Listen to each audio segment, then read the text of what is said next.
अल्लाह के नाम से जो बड़ा ही मेहरबान और रहम करने वाला है।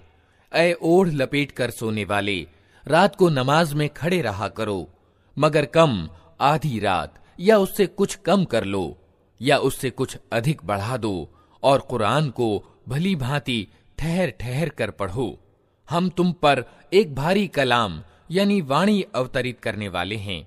वास्तव में रात का उठना मन यानी नफ्स पर काबू पाने के लिए बहुत प्रभावकारी और कुरान ठीक पढ़ने के लिए अधिक अनुकूल है। दिन के समयों में तो तुम्हारे लिए बहुत व्यस्तताएं हैं। अपने रब के नाम का जिक्र किया करो और सबसे कटकर उसी के हो रहो। वो पूर्व और पश्चिम का रब है, उसके सिवा कोई इलाह यानी ईश्वर नहीं।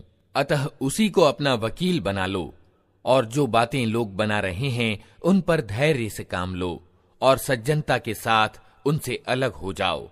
इन जुठलाने वाले खुशहाल लोगों से निपटने का काम तुम मुझ पर छोड़ दो और उन्हें तनिक देर इसी हालत पर रहने दो। हमारे पास उनके लिए भारी बेड़ियां हैं और भड़कती हुई आग और गले में फंसने वाला खाना और दर्दनाक अजाब। ये उस दिन होगा जब जमीन और पहाड़ कांप उठेंगे और पहाड़ों की दशा ऐसी हो जाएगी जैसे रेत के ढेर हैं जो बिखरे जा रहे हैं। तुम लोगों के पास हमने उसी प्रकार एक रसूल तुम पर गवाह बनाकर भेजा है जिस प्रकार हमने फिरौन की ओर एक रसूल भेजा था। फिर देख लो, जब फिरौन ने उस रसूल की बात न मानी तो हमने उसको बड़ी सख्ती के साथ पकड़ लिया। अगर तुम मानने से इनकार करोगे तो उस दिन से कैसे बच जाओगे जो बच्चों को बूढ़ा कर देगा और जिसकी सख्ती से आसमान फटा जा रहा होगा। अल्लाह का वादा तो पूरा होकर ही रहना है। ये एक नसीहत है, अब जिसका जी चाहे अपने रब की ओर जाने का मार्ग ग्रहण कर ले।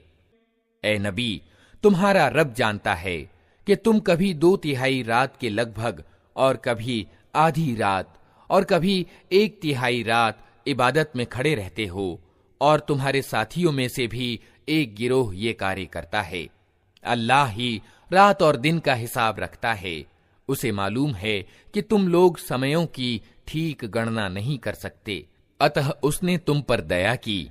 अब जितना आसानी से पढ़ सको कुरान पढ़ा करो। उसे मालूम है कि तुम में से कुछ बीमार होंगे, कुछ दूसरे लोग अल्लाह के अनुग्रह यानी रोजी की खोज में यात्रा करते हैं, और कुछ और लोग अल्लाह के मार्ग में युद्ध करते हैं। अतः जितना कुरान आसानी से पढ़ा जा सके पढ़ लिया करो। नमाज कायम करो, ज़कात दो और अल्लाह को अच्छा कर्ज देते रहो। जो कुछ भलाई तुम अपने लिए आगे भेजोगे उसे अल्लाह के यहाँ मौजूद पाओगे।